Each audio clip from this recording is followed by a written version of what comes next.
ሻሎም ጤና ይስጥልኝ እንዴት ናችሁ የተወደዳችሁ የአባቴ ልጆች ወንድማችሁ ሲሳይ አዙዛ ነኝ እነሆ ቢላቭድ ቲቪ የዩቲዩብ የቻናል አገልግሎት እንግዲህ ጀምሬያለሁ ከዚህ በፊት ብዙዎቻችሁ የምታቆኝ አገልግሎቴንም የተካፈላችሁ በሲሳይ አዙዛ ሪቫይቫል ቴሌግራም ቻናል ነበር አሁን ደግሞ ቢላቭድ ቲቪ የዩቲዩብን አገልግሎት በዩቲዩብ ቻናል ጀምሬያለሁ እንግዲህ አገልግሎት በሲሳይ አዙዛ ሪቫይቫል የዩቲዩብ ቻናል ላይ ይለቀቃልና ጌታ ይረዳናል ወደ ቲቪ አገልግሎታችን ከመምጣታችን በፊት በዩቲዩብ ሞር ይሄንን አገልግሎት በደንብ ያገለገልን እንቀጥላለን ማለት ነው አገልግሎታችን ተደራሽነት እንዲኖረው ዛሬ በዩቲዩብ የመጀመሪያው አገልግሎቴ እንደመሆኑ መጠን እናንተ ጋር ይዤ የመጣሁት ከመንፈሳዊ ድካም እንዴት ነፃ መውጣት ይችላል ወይም ደግሞ መንፈሳዊ ህይወታችሁን ያደከመው ሰይጣን አይደለም በሚል ሐሳብ ነው ያው ከርሱም እንዳያችሁት ርሱ ደስ ይላል ከመንፈሳዊ ድካም እንዴት መውጣት ይቻላል ሲቀጥል ደግሞ ያደከማችሁ ሰይጣን አይደለም የሚለውን ርዕስ ስትመለከቱ ታዲያ ሰይጣን ካልሆነ ማን ነው ያደከመኝ የሚለው ነገር ብዙዎቻችሁ ለማወቅ እንደምትፈልጉ እርግጠኛ ነኝ እሱ ብቻ ሳይሆን ከመንፈሳዊ ድካም ውስጥ ለመውጣት ያላችሁ ጉጉት እንግዲህ ሁላችንም ጋር ነው ጌታን የሚወድ ሰው እግዚአብሔርን የሚወድ ሰው ሁሉ ጊዜ እግዚአብሔርን ስለሚወደው እግዚአብሔርን ማናገር ስለሚፈልግ እግዚአብሔር የሚወደውን ነገር ማድረግ ስለሚፈልግ ለእግዚአብሔር ክብር መኖር ስለሚፈልግ ሁሉም ሰው ካለበት መንፈሳዊ ድካም መውጣት ይናፍቃልና ብዙዎቻችን ደክመን እናውቃለን ግን ብዙዎቻችን ደክመን ተነስተን ድጋሚ ደግሞ ረጅም ጊዜ እንደክማለን እና ይሄኛውን ነገር ስታስቡት ብዙዎቻችሁ ላይፍ ላይ አንድ ነገር አላወቃችሁ ምክንያቱም ብዙዎቻችን በመንፈስ ህይወታችን ደክመን ወይ ከእግዚአብሔር ቤት ባክ አርገን ጠፍተን ስንመለስ ከእግዚአብሔር ጋር በዛች ሞመንት የታረቅንባትን ወይም ደግሞ ከእግዚአብሔር ጋር ሰላም ይሁንባትን ያቺን ሙቭመንት ነው በጣም እንደሰትባት ኢንጆይ የምናደርግበት እንጂ እንዴት እንደደከመንና ምን እንዳደከመን አናስተውልም እና ብዙዎቻችን ለዚህ ነው ደግመን የምንደክመው ስለዚህ ብዙዎቻችሁ ደግማችሁ የምትደክሙበት ምክንያት የደከማችሁበትን ሚስጥር መንፈስ ህይወታችሁ የደከመበትን ሚስጥር ስላላወቃችሁና ወደዚህ ድካም መንገድ የመራችሁ ምን እንደሆነ ስላልነቃችሁ ነው ስለዚህ ቀደም እንዳልኩት ብዙዎቻችሁ ኢንጆይ የምታደርጉት የምትደሰቱት መንፈስ ህይወታችሁ ደክሞ ከእግዚአብሔር ጋር የታረቃችሁበት እዛች ታይም ላይ ነው ስለዚህ ከታረቃችሁ በኋላ ደስ ይላችኋል ከዛን ሳምንት ልትቆዩ ትችላላችሁ 3 ወር 2 ወር ወይ 4 ወር ተመለሳችሁ ደግሞ ጸሎት ታቆማላችሁ አንዳንዶቻችሁ ባክ ልታደርጉ ትችላላችሁ ብዙዎች እንደዚህ ስለሚሆን ስለዚህ ዛሬ መንፈሳዊ ህይወታቸው ለደከሙ ብቻ ሳይሆን ከጌታ ቤት ባክ ላደረጉም ጭምር ነው ይሄ ትምህርት የሚሆን ስለዚህ መንፈሳዊ ህይወታቸው የደከማችሁ ሰዎች ካሉ ይሄንን ቪዲዮ የምታዩ እመኑኝ ከዚህ ትምህርት በኋላ ኮምፕሊትሊ ነው ወደ ብርታት የምትመጡት ከጌታ ቤት ባክ ያደረጋችሁ ሰዎች ካላችሁም ደግሞ እመኑኝ ኮምፕሊትሊ ነው ወደ ጌታ የምትመለሱት ስለዚህ ህብረታችሁን ከእግዚአብሔር ጋር ያላችሁን አንድነት የምታድሱበት ቀን መቼ ነው ካላችሁኝ አሁን ነው ኬላቫር ነው ሞስታቫኒያ ክብር ለጌታ ይሁን ስለዚህ እናወራ የእግዚአብሔርን ቃል እናወራለን ታዲያ እንዴት ነው መንፈሳዊ ህይወቴ የደከመው መጀመሪያ ርሱ ላይም እንዳየነው ማን ነው መንፈሳዊ ህይወታችሁን ያደከመው ብዙዎቻችሁ ሰይጣን ነው ብላችሁ እንደምታስቡ ተስፋ አደርጋለሁ ምክንያቱም ብዙዎቻችን ድካማችንን ውድቀታችንን ከሰይጣን ጋር ስለምናገናኘው እኔም አገናኘው ስለነበር ምክንያቱም ድሮ የሆነ በዝሙት ወይ በሆነ ነገር ስፈተን አረ በኢየሱስ ይሄማ ሰይጣን ነው ብለን እንገሰጻለን ብዙዎቻችን የሆነ በኃጢአት ስንፈተን ወይ በኃጢአት ስንወድቅ ወይ የሆነ በቃ የሆነ ነገር ሲመጣ ነገርየውን ከኤልዛቤል መንፈስ ጋር ወይ ደግሞ ከዲያብሎስ ጋር ያለንበትን የኃጢአት እንትን ከሆነ የመንፈስ ዓለም አሰራር ጋር አገናኝተን በመገሰጽ ለማባረር እንሞክራለንና እመኑኝ ገሰጻችሁም አባረራችሁ ላይፋችሁ ላይ አብዛኞቻችሁ ምንም የተቀየረ ነገር የለም ምክንያቱም መንፈሳዊ ህይወታችሁን እያደከመ ያለው ሰይጣን አይደለም ይሄንን እንድታውቁ ፈልጋለሁ ታዲያ ማን ነው መንፈሳዊ ህይወቴን እያደከመ ያለው ሲሳይ ካላችሁኝ ዛሬ ነግራችኋለሁ ከዛ በኋላ ነፃ ትወጣላችሁ ምክንያቱም እኔ የማወራችሁ ዛሬ የኔን ህይወት ነፃ ያወጣውን የእግዚአብሔርን ቃል ምክንያቱም መጽሐፍ እንደሚናገረው የቀመስነውን የነካነውን የዳሰስነውን እናወራላችኋለን ነግራችኋለን ያሉት ስለዚህ አንድ ሰው ያልነካውን ያልዳሰሰውን ያልኖረውን ያንን ኑሮ ወጥቶ ቢያስተምርና ቢናገር ፍሬ የሚባል ነገር የለም ስለዚህ አሁን የማስተምራችሁ እግዚአብሔር ቃል ግን የነካውትን የዳሰስኩትን የበላውትን እንዴት እኔን ከድካም ዓለም አውጥቶ ያበረታኝንና ከጌታ ቤት እንዳልጠፋ የረዳኝን እግዚአብሔርን ቃል ነው ስለዚህ ከብዙ በጥቂቱ አወራችኋለሁ እመኑኝ ዛሬ እናንተ ቀን ነው ሌቨርቶስ ካቫኒያ የሆነ መንፈስ አለ ያው አገልግሎቴን ብዙዎቻችሁ ካላወቃችሁ የመንፈስ ቅዱስ አገልጋይ ነኝ። ብዙ ጊዜ አገልግሎቴ እዛ ላይ ነው።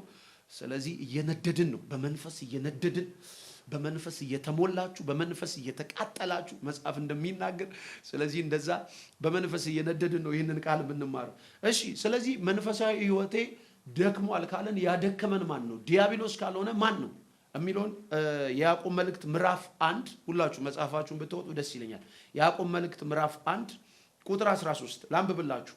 ማንም ሲፈተን ይላል የያዕቆብ መልእክት ምዕራፍ 1 ቁጥር 13 ማንም ሲፈተን በእግዚአብሔር እፈተናለሁ አይበል፣ እግዚአብሔር በክፉ አይፈትነንምና እርሱ ራሱ ማንንም ምን አይልም አይፈትንምና፣ ነገር ግን እያንዳንዱ በራሱ ምኞት ሲሳብ ሲታለል ይፈተናል ይላል። አያችሁ፣ ነገር ግን ምንድነው የሚለው? ነገር ግን እያንዳንዱ በራሱ ምኞት ሲሳብና ሲታለል ምን ይላል? ይፈተናል።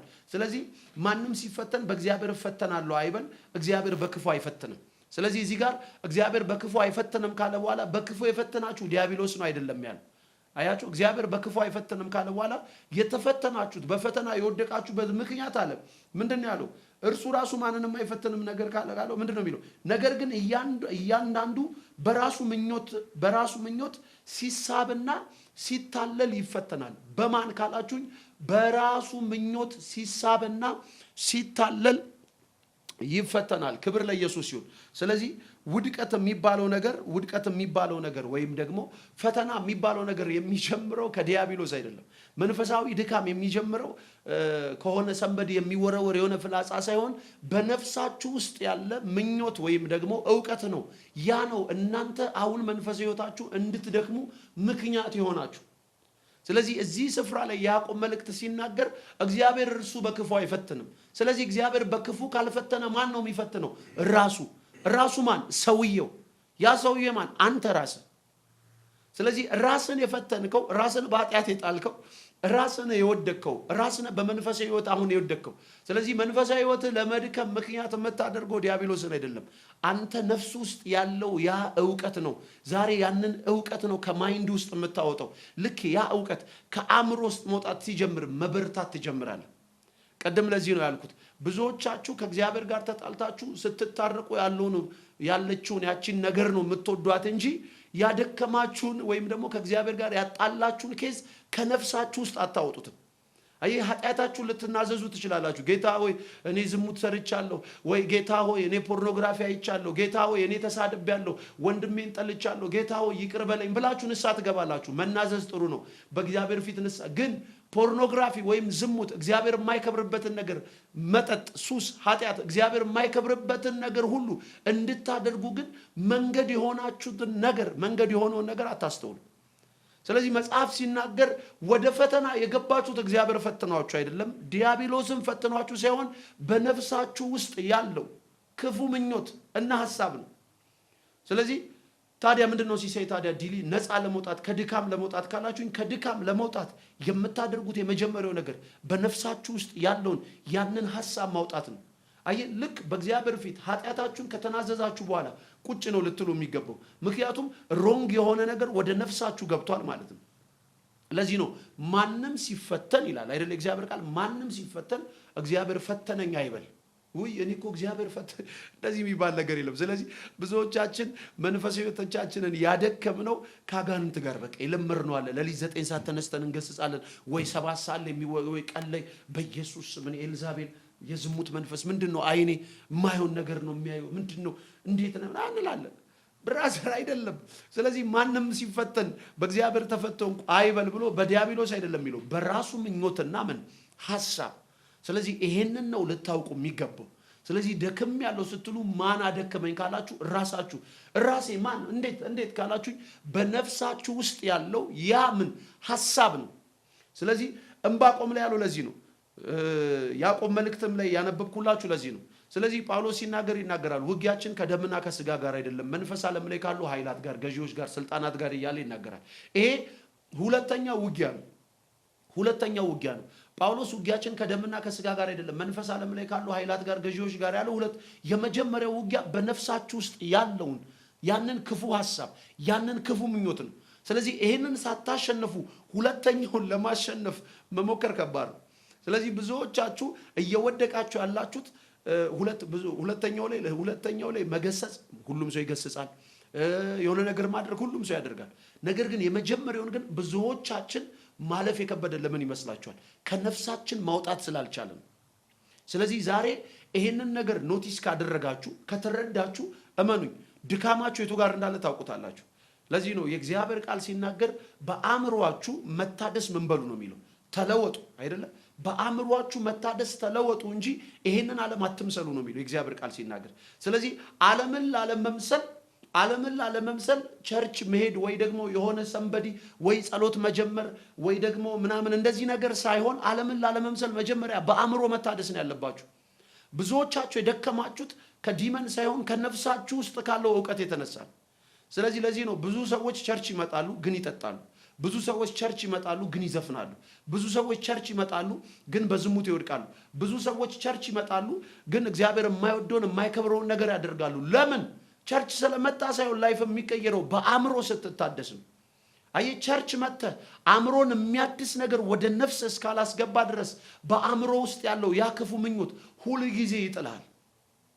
ስለዚህ ሲሳይ ምን ላድርግ ካላችሁኝ በአእምሮ መታደስ ለኮቶ ፍራሃንታ ኪያዳ። ስለዚህ በአእምሮ ምን ማለት መታደስ። በአእምሮ መታደስ ስትጀምሩ አያችሁ የናንተ ህይወት መቀየር ይጀምራል። ምክንያቱም ለውጥ የሚባለው ነገር ያለው ፊዚካል ላይ አይደለም። አይ ለውጥ የሚባለው ያለው ድርጊት ላይ አይደለም። ለውጥ የሚባለው ነገር ያለው መጀመሪያ ነፍስ ላይ ነው። ለዚህ ነው ስለ ኢየሱስ እንኳን መጽሐፍን ስታዩ ኢየሱስ በመንፈስ ጠነከረ ይላል፣ ጥበብም ሞልቶበት አደገ እያለ ይናገራል። ስለዚህ ኢየሱስ በመንፈሱ የጠነከረ ፐርሰን ብቻ አይደለም፣ አይ በነፍሱ ጥበብ የሞላበት ሰው ነው። ስለዚህ ነፍሳችሁን ካልቀየራችኋት በስተቀር በአእምሮ እስካልታደሳችሁ ድረስ መንፈሳዊ ህይወታችሁ ካላችሁበት ድካም መውጣት አትችሉ። ስለዚህ ብዙዎቻችን የነቃ ነው፣ ብዙዎቻችንም ያወቅ ነው እዚህ ላይ ነው። ምን ላይ ካላችሁ በቃ በእግዚአብሔር ፊት ንስሐ ገብቶ ከእግዚአብሔር ጋር ተታርቆ ለዚህ ነው ኢየሱስ ያቺን ሴት ኃጢአቷን አድርጋ ከመጣች በኋላ አንድ ነገር ነው ያለው፣ ደግመሽ ኃጢአትን ምን አትበይ አታድርጊ። አይ ምህረት ማድረግ ወይም ደግሞ ንስሐ ማለት እግዚአብሔር ይቅር ብያለሁ ማለት ብቻ ሳይሆን ደግማ ኃጢአትን አታድርግ ማለት ነው። ምክንያቱም ብዙዎቻችን ማናስተውለው እግዚአብሔር ይቅር ብሎናል ምህረት አድርጎልናል ብለን ስናስብ ወይም ከመንፈሳዊ ድካማችን ለመውጣት እግዚአብሔርን ምህረት ስንጠይቅ እግዚአብሔር ማረን ብለን ይሁን ኢንጆይ ብቻ ማድረግ ሳይሆን ከምህረት ጀርባ ያለውን እውነታ ማወቅ አለብን። አይ ከምህረት ጀርባ ያለው እውነታ ደግማ ኃጢአትን አታድርግ ነው። ለዚህ ነው ያቺን ሴት ኃጢአት ሰርታ ስትመጣ ከማራት በኋላ አልፈርድብሽም ካላት በኋላ ግን ደግመሽ ኃጢአትን አታድርጊ። ስለዚህ ያቺ ሴት ደግማ ኃጢአትን ላለማድረግ ምንድነው ማድረግ ያለባት? አይ ክርስቲያኖች ያሉበት አካባቢ መገኘት ወይስ እሑድ ቸርች መሄድ ያቺ ሴት ወይስ ደግሞ የሆነ ስፍራ ወይ መዝሙር ብቻ መስማት አይደለም። በአእምሮ መታደስ ነው ያለባት። አይ ብዙዎቻችሁ ቸርች መሄድ ነው አእምሮአችሁን የሚያድሰው ባይዘው። ብዙዎቻችሁ ለውጥ የሚባለው ነገር የምታስቡት ቸርች ከመሄድ ጋር ብቻ ስለሆነ ነው ይሄንን የምናገረው። አይ ቸርች ሄዳለሁ ሲሳይ እንትን ቸርች ነኝ እንትን ቸርች እካፈላለሁ እንትን እያገለገልኩ ነው እዘምራለሁ ሰባኪ ነኝ አገልጋይ ነኝ እንትን ነኝ ግን ስትባል ግን እኔ በኃጢአት ውስጥ ነኝ። አያችሁ እኔ እዘምራለሁ እንደዚህ ነኝ እንዲህ አደርጋለሁ ግን መንፈሳዊ ህይወቴ ደክሟል። እኔ አገለግላለሁ ግን እንደዚህ ሆኗል። ለምን? አይ በአእምሮ መታደስ ስላለብን። ዛሬ በጌታ በኢየሱስ ስም አእምሮአችሁን የሚያድስ የእግዚአብሔርን ቃል እነግራችኋለሁ። ስለዚህ በዚህ ሐሳብ ስናወራ መንፈሳዊ ህይወቴ ደክሟል፣ እንዴት ነው ከመንፈሳዊ ህይወቴ ነፃ መውጣት የሚለውን ሐሳብ ከማውራታችን በፊት ያደከማችሁ ማን ነው የሚለውን ነገር አንደርስታንድ ልታደርጉ ይገባል። ስለዚህ ያደከማችሁ ሰይጣን አይደለም። መንፈሳዊ ህይወታችሁን ያደከማችሁም እግዚአብሔር ፈትኗችሁ አይደለም፣ በነፍሳችሁ ውስጥ ያለው ሐሳብ ነው ይሄን የሚለው የእግዚአብሔር ቃል። ስለዚህ ለዚህ ነው ደጋግማችሁ የእግዚአብሔርን ቃል ልታነቡና ልታሰላስሉ ይገባል። ኢየሱስ እኮ አንድ ነገር አለ፣ ቃሌን ሰምቶ የሚያደርግ አለ ቤቱን በአለት ላይ የሰራ ልባምን ሰው ይመስላል። ቃሌን ሰምቶ ባይዘው ይሄንን ብዬ ሳወራችሁ ነፍስ ብዬ በነፍሳችሁ ውስጥ የእግዚአብሔር ቃል ብዬ አውርቼ ነፃ የሚያወጣችሁን ቃል ነግራችኋለሁ። ምክንያቱም እኔ ነፃ የወጣሁበትን ቃል ስለማውቅ። ስለዚህ ዛሬ የማወራችሁ ሐሳብ ይሄንን ነው። ዛሬ የማወራችሁ ያደከማችሁ ሰይጣን አይደለም። ያደከማችሁ በነፍሳችሁ ውስጥ ያለው ሐሳብ ነው። ይሄንን አንደርስታንድ ካደረጋችሁ ታዲያ እንዴት ነው ከነፍሴ ውስጥ ሲሳይ ካላችሁኝ ከነፍሳችሁ ውስጥ ጎትቶ የሚያወጣውን ልክ እንደ ስሪንጅ የሚሆን የእግዚአብሔርን ቃል ሰጣችኋል። ስለዚህ ኔክስት ማውራችሁ የእግዚአብሔር ቃል በነፍሳችሁ ውስጥ ያለውን መንፈሳዊ ድካም ካወጣው በኋላ እመኑኝ በቃ አከተም። በቃ መንፈሳዊ ድካም የሚባል ነገር ኔክስት ካወራችሁ ወርድ በኋላ አከተም። ምክንያቱም ቀጣይ ማወራችሁ እንዴት ከዚህ ድካም ነፃ እንደምትወጡ ብቻ የሚነግራችሁ ነው። እንዴት ሲሳይ ስብከት ለምደናል ልትሉኝ ትችላላችሁ። ስብከት ለምደናል ብዙ ጊዜ ብራዘር፣ እኔ አሁን የምሰብክ ስብከት የኖርኩትን እኔ ነፃ ያወጣኝ ነው እና ከምናስበው በላይ የእግዚአብሔር ቃል ደግሞ ሕያው ነው። ኢየሱስ ቅድም ብያችኋለሁ፣ ቃሌ ሕይወትና መንፈስ ነው። ትዝ ካላችሁ ያ ሰው ኢየሱስ ጋር መጥቶ ብላቴናዬ ታማለች ምናምን ብሎ ሲጠይቀው ታዲያ ቤተ መጥቼ ልፈውሰው አለው። ኖ አንተ እዚህ ሆነ ቃል ተናገር። ብላቴናው ምን ይላል? ይፈወሳል። ስለዚህ ያ ብላቴና የነበረበት የኖርማሊ በሽታ ነው፣ የስጋ ድካም። ስለዚህ ዛሬ የማወራችሁ ስለ መንፈሳዊ ድካም ነው። ስለዚህ በነፍሳችሁ ውስጥ ያለውን ይሄን ዓለማዊ ምኞት፣ ክፉ ሐሳብ ነቅሎ የሚያወጣ የእግዚአብሔር ቃል ነው። ስለዚህ ነፍሳችሁን በዚህ ነው ማደስ ያለባችሁ። ስለዚህ ሲሳይ ምን እያወራን ነው ካላችሁ፣ እያወራችሁ ያለሁት ነፍሳችሁን በእግዚአብሔር ቃል መገንባት። አይ ለምዳችኋል ብዙዎቻችሁ። ለዚህ ነው ላይፋችሁ ያልተቀየረው። ባይዘዌ ለምዳችኋል ብዙዎቻችሁ። እሁድ ቃል መሰበክን ስለለመዳችሁ ስቲል እስካሁን ድረስ ከኃጢአት መላቀቅ አልቻላችሁም። እሁድ ኖርማል ነው ብዙዎቻችሁ ጋር። የዛሬ 15 ቀን የተማራችሁትን የእሁድ ስብከት አስታውሱት ወይ የሆነ ነገር አድርጉ ቢባል ራሱ ብዙዎቻችሁ ላታስታውሱት ትችላላችሁ። አዩ ምክንያቱም እሁድን ፕሮግራም ስታስቡ በዛ ስፍራ የሚወራው የእግዚአብሔርን ቃል ፕሮግራም እንደማካሄዲያ ነው አብዛኞቻችሁ የምትቆጥሩት። ስለዚህ ዛሬ ቸርች መጥቻለሁ። ስለዚህ ዛሬ ቸርች መጣ።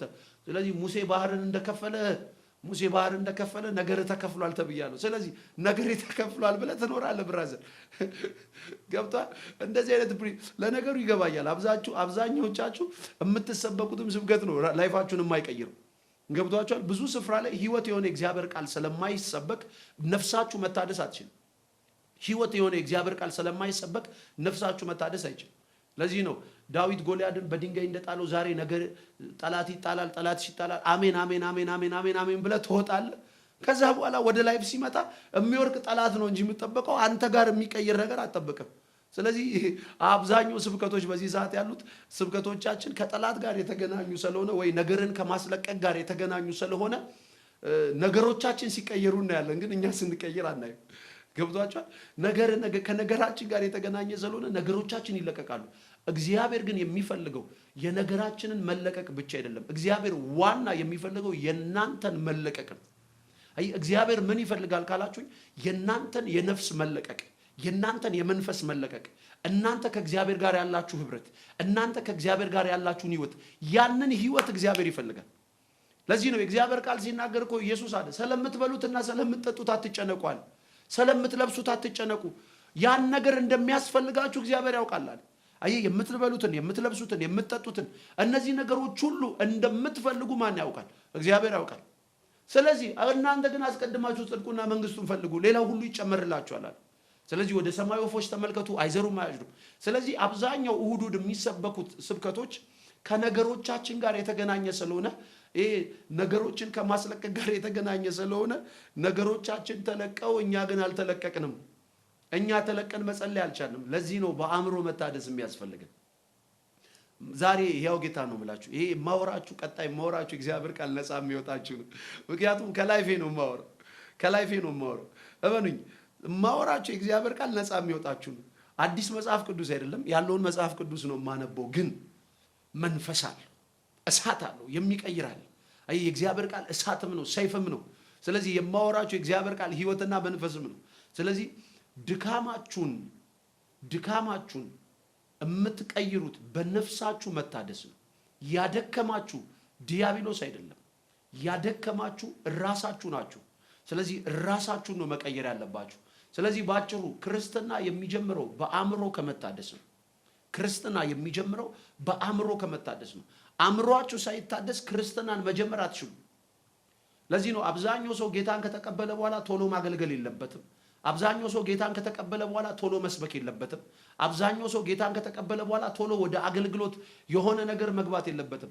ልክ ጌታን ከተቀበልክ በኋላ ወደ አገልግሎት እኔ ዘማሪ ነው የምፈልገው እንትን ነው ወደሚባለው ወደ ቅባት ወደ እሳት ወደ እንደዚህ ወደ አገልግሎት ነገር ከመሄድ በፊት መጀመሪያ በአእምሮ መታደስ ነው ያለብን። ስለዚህ በአእምሮ እስካልታደስክ ድረስ ለዚህ ነው ብዙ ጊዜ ብዙ አገልጋዮችን ስናያቸው የሚገርም እግዚአብሔር ጸጋ ይሰራባቸዋል፣ የሆነ ኃይል ይገለጥባቸዋል። ነገር ግን በኃጢአት ውስጥ እንደሆኑ ታስተውላላችሁ። ብዙ ዘማሪዎች ወይ ብዙ አገልጋዮች እግዚአብሔር ይሰራባቸዋል ዝማሪያቸው ምናምን ነገር ልንል እንችላለን። ነገር ግን ሲደክሙ ታያቸዋላችሁ ከእግዚአብሔር ቤት ሲጠፉ። ስለዚህ መንፈሳዊነት የሚጀምረው ወይም ደግሞ ክርስትና የሚጀምረው ከአገልግሎት ሳይሆን በአእምሮ ከመታደስ ነው። ለዚህ ነው ብዙዎቻችን በአእምሮ ከመታደስ ሳንጀምር ከጸሎት እንጀምራለን። በአእምሮ ከመታደስ ሳንጀምር ከአገልግሎት እንጀምራለን። ለዚህ ነው ክርስትና ቦሪንግ የሆነባቸው አንዳንዶቻችሁ ላይ። ለዚህ ነው ክርስትና ቦሪንግ የሆነባቸው አንዳንዳችሁ ላይ። ስለዚህ ድካም የሚሰማችሁ ለዚህ ነው። ምክንያቱም በቃ እንዲሁ ነው የገባችሁት። ስለዚህ በአእምሮ መታደስ የመጀመሪያው ነገር ካላችሁበት ከመንፈሳዊ ድካም ህይወት ያወጣችኋል። ስለዚህ የኃጢአት ልምምድ ውስጥ ነው ያላችሁት። አዎ ጸሎት አይደለም የሚያስፈልጋችሁ፣ ጸሎት ሁለተኛው ነው። የሚያስፈልጋችሁ በአእምሮ መታደስ ነው። ዛሬ በጌታ በኢየሱስ ስም ጸልያለሁ። ይህንን ቪዲዮ የሚያዩ ሁሉ እግዚአብሔር አባት ሆይ በቃል በኩል አእምሮን የሚያድስ የቃል መገለጥና የቃል ህይወት ይህንን ቪዲዮ በሚያዩ ሁሉ ላይ እንዲበራ እግዚአብሔር አባት ሆይ ይህንን ቪዲዮ በሚያዩ ሁሉ ላይ ይሄ የቃል ህይወት እንዲገለጥ አባት ሆይ በኢየሱስ ስም ጸልያለሁ። ክብር ለኢየሱስ ይሁን። ስለዚህ በአእምሮ መታደስ ውስጥ እግዚአብሔር የናንተን ዴስቲኒና የናንተን ህይወት ምን ይላል? ይቀይራል። ተባረኩልኝ። ስለዚህ አእምሮ መታደስ ብዬ ደጋግሜ ነው ያወራሁት። ምክንያቱም አእምሮአችሁ እስካልታደሰ ድረስ እናንተ ላይፍ ውስጥ ሁለት ፐርሰኖች ይኖራሉ ማለት ትችላላችሁ። አእምሮአችሁ እስካልታደሰ ድረስ ከሁለት ነገር ጋር ነው የምትጋጩት። ስለዚህ ትላንት በነፍሳችሁ ውስጥ ካለው ዕውቀት ጋር እና ደግሞ ዛሬ ካወቃችሁት ዕውቀት ጋር። ስለዚህ ዝሙት ማድረግ ኃጢአት እንደሆነ ታውቃላችሁ፣ ግን ዝሙትን የማድረግ ፍላጎት ነፍሳችሁ ውስጥ አለ። እግዚአብሔር የማይከብርበት ያ ነገር ኃጢአት እንደሆነ ታውቃላችሁ፣ ግን እግዚአብሔርን የማይከብር ነገር የማድረግ ፍላጎት ነፍሳችሁ ውስጥ አለ።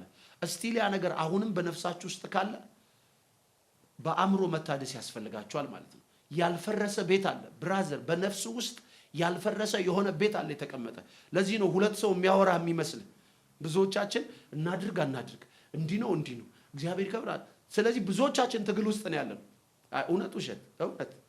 ስለዚህ ብዙዎቻችን ትግል ውስጥ የገባንበት ምክንያት እንዳልኳችሁ ነው። መጀመሪያ እናንተ ውስጥ ሁለት አንደርስታንዲንግ ስላለን፣ ስለዚህ ሞር እያሸነፈ ያለው ያኛው ይመስለኛል። ስለዚህ ብዙዎቻችሁ ከእግዚአብሔር ቤት ባክ ታደርጋላችሁ፣ ትወጣላችሁ፣ የሆነ ነገር በቃ ኖርማል ታደርጉታላችሁ። ስለዚህ ነፍሳችሁ ውስጥ ተገንብቶ ያላለቀ ቤት አለ ብራዘር። ያ ቤት እስካልተገነባ ድረስ ፊል ማድረግ አትችልም። ክርስትናን ማጣጣም አትችልም። አእምሮ እስካልታደሰ ድረስ የህይወት እንጀራን መቅመስ አትችልም። ኢየሱስን ባወቅከው ቁጥር፣ ኢየሱስ በበራላችሁ ቁጥር፣ የእግዚአብሔርን መንፈስ ባወቃችሁ ቁጥር ሕያው ጌታ ነው የምላችሁ፣ ለእርሱ ትኖራላችሁ ትሞታላችሁ እንጂ ከእርሱ አትሸሹ። ስለዚህ ነፍሳችሁ ስቲል እስካሁን ድረስ ኢየሱስን ማወቅ ካለባት ነገር አንግል አላወቀችም። ለዚህ ነው ጳውሎስ ስቲል አሁንም ለእናንተ ጸልያለሁ። ምን አይነት ጸሎት? እግዚአብሔር የጥበብና የመገለጥ መንፈስ እንዲሰጣችሁ። ማንን? እርሱን እንድታውቁት። ማንን? ኢየሱስን እንድታውቁት።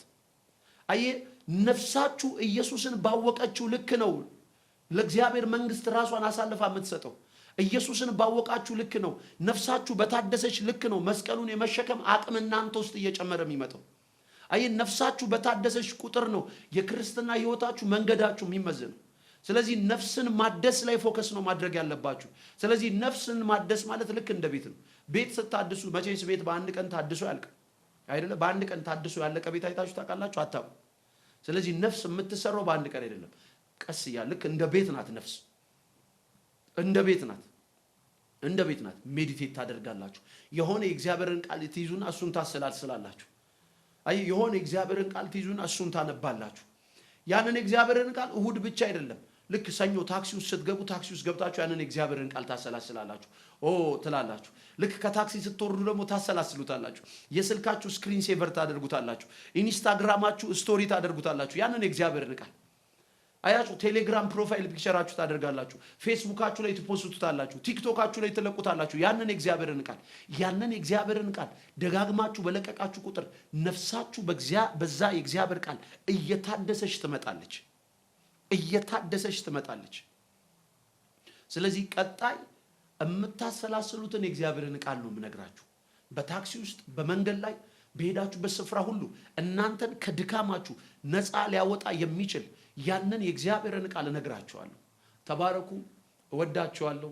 ወንድማችሁ ሲሳይ አዙዛ ሪቫይቫል ነኝ። ይሄ መልእክት ለሰዎች እንዲደርስ ሼር አድርጉ፣ ላይክ አድርጉ፣ ሰብስክራይብ አድርጉ። የተማራችሁ የተጠቀማችሁ ደግሞ ኮመንት ላይ ጻፉ። በጣም ነው የምወዳችሁ። ሰላም ሁኑ።